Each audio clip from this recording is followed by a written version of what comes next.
that the Indian community has shown to us over the last 5 or 6 days.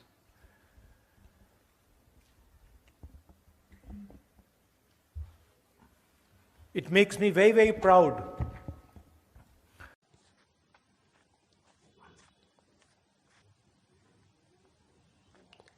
ये मुझे बहुत गर्वित करता है जब मैं यहाँ आता हूँ और आप सबको देखता हूँ अपने देश की नुमाइंदगी करते। ये मुझे गर्व देता है जिस तरह आप आचरण दिखाते हैं, विनम्रता जो आप दिखाते हैं, स्वीकार्यता जो आपको मिली है। आप में से कोई भी यहाँ अहंकारी होकर नहीं आया।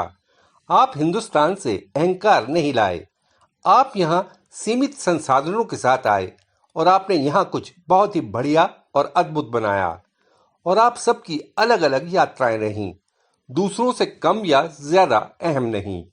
दूसरी बात जो आपने की वो आपने अमेरिका की संस्कृति को अपनाया, अमेरिका की भाषा, अमेरिका के इतिहास, अमेरिका के विविध धर्मों को अपनाया। आप यहाँ नहीं आए लड़ाई करने के लिए, नहीं आए ना ही अमेरिका की संस्कृति, धर्म या इतिहास को अपशब्द कहने के लिए। तो हमारे लिए आप जैसे लाखों लोग राजदूत हैं, देश का प्रतिनिधित्व करने के लिए, लोग जो हमारे देश के एक खास नजरिए की नुमाइंदगी करते हैं। जैसा कि आप जानते हैं, पीछे हमारे घर में एक लड़ाई चल रही है, लड़ाई दो विचारधाराओं के बीच, एक हम जिसे पेश करते हैं और एक जो बीजेपी और आरएसएस करते हैं। मैं समझता हूं कि इस लड़ाई को बताने का सबसे आसान रास्ता है कि एक तरफ महात्मा गांधी हैं और दूसरी तरफ नाथूराम गॉडसे। ये सबसे अच्छा और संक्षिप्त तरीका है बताने का। एक तरफ एक बहादुर शख्स, आप जैसा एनआरआई, असल में सबसे असरदार एनआरआई जो भारत ने कई सालों में पेश किया। विनम्र व्यक्ति, सादा व्यक्ति, लेकिन ऐसा व्यक्ति जो भविष्य में विश्वास रखता था, जो भारत में विश्वास रखता था, जिसने अहिंसा का संदेश फैलाया और सत्य की तलाश का। ये वो विचारधारा है जिसे हम फॉलो करते हैं। ये वो विचारधारा है जिसे आप इस कक्ष में बैठे सब लोग मानते हैं। दूसरी तरफ नाथूराम गॉडसे, हिंसक, गुस्सैल, अपने जीवन की असलियत को समझने में असमर्थ। आप उस वजह को देखिए कि उसने गांधी को क्यों मारा। क्योंकि वो अपने जीवन का सामना नहीं कर सकता था, तो उसे अपना क्रोध किसी पर निकालना था। और उसने अपने क्रोध को निकालने के लिए उस सत्व या एसेंस को चुना, उस शख्स को चुना जो भारत के एसेंस या सत्य की नुमाइंदगी करता था। तो ये एक लड़ाई है। गांधी जी दूरदृष्टा थे, आधुनिक, खुले दिमाग वाले। गॉडसे ने हमेशा अतीत की बात की, कभी भविष्य की नहीं। वो क्रुद्ध, नफरती और साफ कहूं तो उसे डर था। दिल के भीतर से वो कायर था। वो अपने जीवन से निपटने में ही असमर्थ था। दूसरी तरफ गांधी जी ने प्लेनेट पर सबसे बड़ी ताकत का सामना किया, सुपर पावर, ज्यादा ताकतवर जितना कि अमेरिका आज है। और उन्होंने सामना किया क्योंकि वो सच्चे थे और विनम्र थे, और आप सब उनके कदमों पर चल रहे हैं।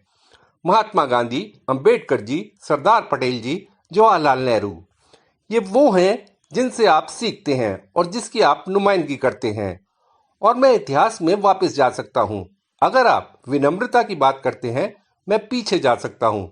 मैं न सिर्फ महात्मा गांधी पर रुकना चाहता हूँ, क्योंकि महात्मा गांधी ने खुद भी औरों से सीखा। ये वो महात्मा गांधी नहीं थे जिन्होंने इसकी खोज की थी। महात्मा गांधी से पहले, जैसे कि मेरे यहाँ कर्नाटक के मित्र जानते हैं, बसवना। अगर केरल से मित्र हैं तो नारायण गुरु। अगर पंजाब से दोस्त यहाँ हैं तो गुरु नानक जी। वहाँ बुद्धा थे। ऐसी फहरिस्त है। मैं डॉक्टर अंबेडकर का नाम लेना चाहता हूँ। जय भीम। तो एक लंबी सूची है। अगर आप इन सभी लोगों के सत्व को देखें, आप उनमें से किसी एक को लें, अंबेडकर जी को लें, महात्मा गांधी को लें, गुरु नानक जी को लें, ये सभी महापुरुष थे जो भारत से आए। आप देख सकते हैं कि कुछ निश्चित खूबियां थीं जो उन सभी में थीं। सबसे पहले और सबसे अहम, उन्होंने सच की तलाश की और उसके लिए लड़ाई की। अंबेडकर जी इस सच के लिए लड़े कि दलितों को भारत में क्या सामना करना पड़ रहा था। दूसरी बात, ये सभी लोग विनम्र थे और उनमें अहंकार नाम मात्र भी नहीं था। और ये वही है जैसा कि आपने अमेरिका में काम करते हुए किया। यही वजह है कि आप इतने कामयाब हैं। हर कोई कहता है कि भारतीय समुदाय बहुत कामयाब है, भारतीय समुदाय इतना बुद्धिमान है। नहीं, ऐसा नहीं है। भारतीय समुदाय के इतना कामयाब होने की वजह है क्योंकि उसने अमेरिका का सम्मान किया, अमेरिकी लोगों का सम्मान किया, अमेरिका की परंपराओं का सम्मान किया और उन्हें अपनाया। आपने अमेरिका को, अमेरिका के लोगों को अपनाया। यही आपकी कामयाबी का निचोड़ है। मैं इसके लिए आपकी प्रशंसा करता हूं, इज्जत करता हूं और सम्मान करता हूं। और अब पीछे घर की ओर देखते हैं तो समस्या है। मैं वो समस्या आपको बताता हूं। आसान। बीजेपी और आरएसएस भविष्य की तरफ देखने में असमर्थ हैं। उनसे पूछो भैया ट्रेन एक्सीडेंट क्यों हुआ, कहेंगे भैया वो देखो कांग्रेस ने 50 साल पहले ये किया। भैया टेक्स्ट बुक्स में से आपने पीरियोडिक टेबल एवोल्यूशन क्यों निकाल दिया, भैया कांग्रेस पार्टी ने 60 साल पहले ये किया। It is immediate responsibility. पीछे देखो। आप इसके बारे में जरा सोचिए। आप सब यहाँ कार से आए हैं। जरा सोचिए कि आप सिर्फ एक चीज करें कि रियर व्यू वाले शीशे में पीछे देखते रहें। अगर आप 24 घंटा कार चलाते वक्त रियर व्यू मिरर में देखते रहें तो क्या आप कार चला सकते हैं? आप एक एक्सीडेंट के बाद एक और करेंगे। यात्री कहेंगे कि भैया क्या कर रहे हो, मरवा दिया आपने। ये नरेंद्र मोदी जी का फिनोमेना है। वो भारतीय कार चलाने की कोशिश कर रहे हैं और देख सिर्फ रियर व्यू मिरर में रहे हैं और वो समझ नहीं रहे कि कार क्रैश कर रही है, आगे नहीं बढ़ रही है। और बीजेपी का भी यही आइडिया है, आरएसएस का भी यही है, उन सब का है। उन्हें सुनिए, उनके मंत्रियों को सुनिए, प्रधानमंत्री को सुनिए। आप कभी उन्हें भविष्य की बात करते नहीं पाएंगे। वो बस अतीत की बात करते हैं और हमेशा अतीत के लिए किसी और के माथे पर दोष मढ़ते हैं। मुझे याद आता है जब कांग्रेस सत्ता में थी तो एक ट्रेन एक्सीडेंट हुआ था। कांग्रेस ने तब उठकर ऐसा नहीं कहा था कि यह ब्रिटिश की गलती है कि ट्रेन क्रैश हुई। नहीं, कांग्रेस मंत्री ने कहा था, यहां तक कि मुझे याद पड़ता है, कि ये मेरी जिम्मेदारी है कि ट्रेन क्रैश हुई और मैं इस्तीफा दे रहा हूं। तो ये समस्या है जो हम घर पर फेस कर रहे हैं। हम बहाने बनाते हैं और हम पेश आ रही वास्तविकताओं को स्वीकार नहीं कर रहे। वास्तविकताएं जिनका हमें सामना करना है, और वो हैं हमारे बेरोजगारी के आंकड़े। और तथ्य ये है कि हमें सुनिश्चित करना है कि हमारे सभी नौजवान उत्पादक हैं और उन्हें जॉब मिले। मैं मानता हूं एक कारण ये भी है जो मैं यहाँ आया हूं। मानता हूं कि हमें ऐसा भारत बनाना है जहां युवाओं की बड़ी आबादी को रोजगार मिले। एक वो चीज है जो हमें सोचनी है, वो है अमेरिका और भारत के बीच पुल की। ये कैसा दिखता है, किन भागीदारियों पर फोकस करना है और कैसे हम प्रतिस्पर्धा कर सकते हैं उन चुनौतियों से जो चीनियों ने सामने टेबल पर रखी हैं। हमारे क्या विचार हैं मोबिलिटी में क्रांति पर? हमारे क्या विचार हैं डेटा और कनेक्टिविटी की क्रांति पर? और हमारे क्या विचार हैं एनर्जी सेक्टर में जो बदलाव आ रहा है उस पर? ये वो बातें हैं जिन पर हम विचार कर रहे हैं। देखिए, ये समझने की बात है कि ये कांग्रेस पार्टी की ताकत है। हम तैयार हैं, हम हिंसक नहीं हैं, हम आक्रामक नहीं हैं, हम बुरे नहीं हैं। ये हमारी ताकत है। क्या मैं सही नहीं हूं? क्या हम उन पर चिल्लाए और बोले? नहीं, हमने नहीं किया ऐसा। हम अपना आचरण नहीं बदलेंगे। आप समझिए इसे कि आप नफरत को नफरत से नहीं काट सकते। ये नामुमकिन है। मैंने बोला था नफरत के बाजार में मोहब्बत की दुकान। आपका काम नफरत फैलाने का है, हमारा काम मोहब्बत फैलाने का है। हम आपके लिए आपका काम थोड़ी करेंगे, हम तो अपना काम करेंगे। ये वो है जिस पर हमें काम करना है। भारत में एक चुनौती पेश आ रही है। हमारे देश के लोकतांत्रिक ढांचे पर हमला है, पूरे पैमाने पर हमला। हमारी संस्थाओं, हमारी न्यायपालिका, हमारे मीडिया पर। ये आपकी जिम्मेदारी है, हमारी जिम्मेदारी है। भारत के विचार की रक्षा करें। और भारत के विचार का केंद्र बिंदु है हमारा संविधान और हमारा लोकतंत्र। आधुनिक भारत वजूद में नहीं रह सकता बिना हमारे संविधान के और बिना हमारे लोकतंत्र के। क्या मुझे उत्साहित करता है इस तरह की मीटिंग्स में? मैं यहाँ आया और देखा हजारों हजारों लोग हैं जो भारत के विचार में यकीन रखते हैं, भारत के लोकतांत्रिक मूल्यों में यकीन रखते हैं, वो भारत के संविधान में यकीन रखते हैं, वो मानते हैं कि लोगों में आपस में लगाव होना चाहिए, आपस में प्यार होना चाहिए। और मैं आपसे कहना चाहता हूं, इससे मुझे अपार शक्ति मिलती है। अपार शक्ति जब मैं आपको देखता हूं, आप जैसा आचरण दिखाते हैं, आप जैसे काम करते हैं, क्योंकि आपके हर एक के दिल में एक भारत है। आप लिए घूमते हो, आप 24 घंटे अपने दिल में हिंदुस्तान को लिए घूमते हो, राइट? एंड वो कौन सा हिंदुस्तान लिए घूमते हो? वो मोहब्बत वाला हिंदुस्तान, एक दूसरे की इज्जत करने वाला, एक दूसरे की मदद करने वाला, गले लगने वाला हिंदुस्तान आप लिए घूमते हो 24 घंटा। मैंने देखा है, इसी ट्रिप पे मैंने देखा। किसी और संस्कृति के व्यक्ति को देखते हैं, आप तत्काल उसकी मदद करते हैं। आप नहीं पूछते कि आप किस धर्म से हो, किस समुदाय से आते हो, आप क्या पहने हुए हो। नहीं, आप कहते हैं कि अगर आप मेरी मदद चाहते हैं तो मैं परवाह नहीं करता कि आप किस धर्म से हो, मैं भारतीय हूं और आपकी मदद करने जा रहा हूं। तो लोगों के लिए बुरा होना, अहंकारी होना, हिंसक होना, ये भारतीय मूल्य नहीं है। सीधी भाषा में ये भारतीय मूल्य नहीं है। अगर ये भारतीय मूल्य होते तो हम क्यों इन्हें सेलिब्रेट कर रहे होते?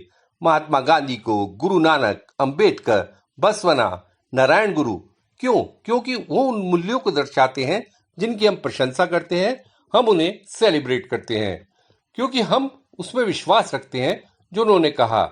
तो ये एक नया फैशन आया है, अगर आपको भारतीयता दिखानी है तो आपको नफरती होना होगा। भारतीयता दिखानी है तो अपशब्द कहने होंगे।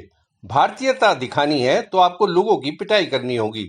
नहीं, ये भारतीयता नहीं है, कुछ और है, और इसे हम एक भारतीय के नाते मानने से इनकार करते हैं। ये वो मैसेज है जो मैं आपके पास छोड़ना चाहता हूं। और एक बात है सैम, जो मैं सोच रहा हूं, मैं न्यूयॉर्क आया, कैलिफोर्निया गया, लेकिन अमेरिका के अन्य हिस्सों में भी बहुत भारतीय समुदाय रह रहा है।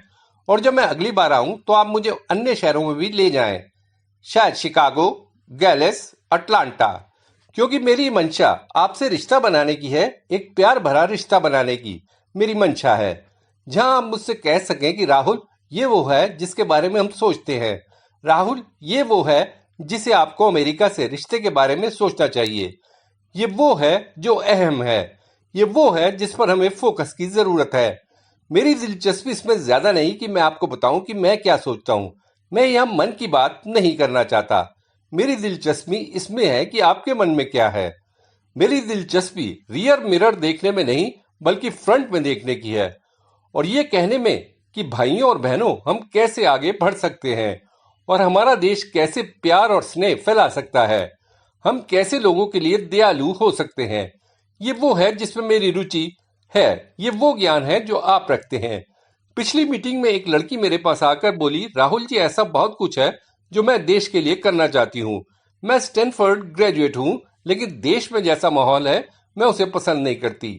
मैं उस गुस्से, नफरत को पसंद नहीं करती जो हम पीछे हमारे घर में फैलाया जा रहा है। मुझे युवा लड़की के नाते वापस जाने की फिक्र है। ये वो भारत नहीं जो हम चाहते हैं। हम वो भारत चाहते हैं जहां एक लड़की कहे कि मैं वापस जाना चाहती हूं, क्योंकि वहां प्रेम, स्नेह, शांति और सौहार्द मेरे देश में है। और प्रतिभा देखिए, आधुनिक भारत का सेंट्रल आर्किटेक्ट एक एनआरआई थे। महात्मा गांधी एक एनआरआई थे। स्वतंत्रता आंदोलन, शायद हम ये कहना पसंद नहीं करेंगे, भारत का स्वतंत्रता आंदोलन साउथ अफ्रीका से शुरू हुआ था। आप देख सकते हैं हमारे स्वतंत्रता आंदोलन के हमारे सभी लीडर, मेरे great grandfather Nehru ji NRI, Ambedkar ji NRI, Sardar Patel NRI, Subhash Chandra Bose NRI, उनमें से सब एनआरआई थे। सही वो लोग जिनका बाहर की दुनिया के लिए खुले दिमाग था। वो उन दिनों इंग्लैंड में आए, अमेरिका आए और बोले ये अच्छे आइडिया हैं जिन्हें हमें अपने घर ले जाना चाहिए। ये वो है जो मैं अपेक्षा रखता हूं। आप अगली पीढ़ी, भविष्य की पीढ़ी के महात्मा गांधी हैं, भविष्य के पीढ़ी के अंबेडकर हैं, भविष्य की पीढ़ी के सरदार पटेल हैं, और आपका रोल, आपकी प्रतिभा, गहन प्रतिभा को आगे ले जाना है। और शायद कभी मेरी आलोचना हो सकती है कि आप खुद अपनी प्रतिभा को कम आंकते हैं। ये शायद वो है जो मैं कहना चाहता हूं कि आप खुद नहीं समझते कि आपके भीतर प्रतिभा का क्या स्तर है और आप क्या क्षमता रखते हैं। ये वो है जो आपको करना है। आप इसे अमेरिका में कर सकते हैं, आप वापस घर पर कर सकते हैं, आप अमेरिका और भारत के बीच पुल बनाने में इसे कर सकते हैं। तो ये है जो मैं आपसे कहना चाहता था। मैं आपकी सेवा में हूं। मैं आप सबसे प्यार करता हूं। आप जो करते हैं मैं उससे प्यार करता हूं। अच्छा, मैं आपसे एक सवाल कर सकता हूं? छोटा सा सवाल मैं पूछना चाहता हूं। आपने आपने आपने आपने बीजेपी के मीटिंग में कभी आई लव यू सुना है? कभी सुना है? कांग्रेस के लोग एक दूसरे बात करते हैं, I love you brother, I love you brother, I love you brother. तो यही हिंदुस्तान है, नफरत के बाजार में मोहब्बत की दुकान। Thank you.